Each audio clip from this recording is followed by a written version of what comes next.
Coming up next, President Obama reignites a major Florida issue, and catch your own Easter dinner. Florida Focus starts now.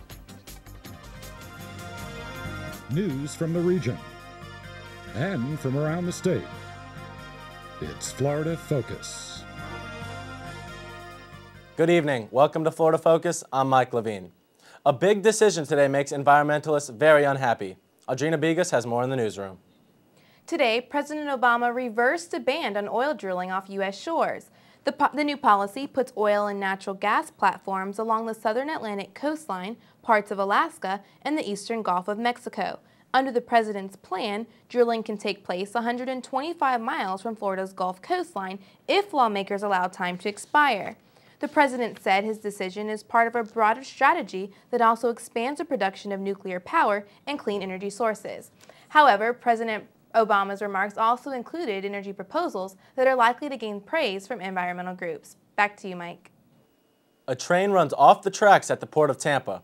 2 rail cars, possibly containing ammonia, derailed this morning at Shoreline and Maritime Boulevards. Rescue workers raced to the scene, although fire officials say there are no leaks at this time. Many hazardous chemicals, including ammonia, ship into Tampa each year and remain stored in large tanks at the port.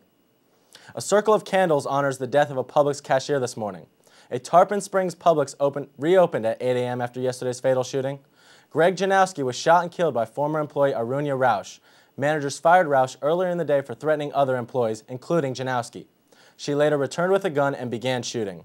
Janowski's candlelight vigil took place in the Publix parking lot just before dawn.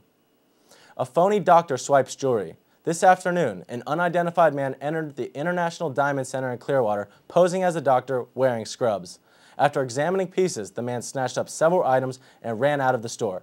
Deputies arrested the man after crashing a car into a palm tree. Take time this weekend to celebrate one of Florida's favorite pastimes.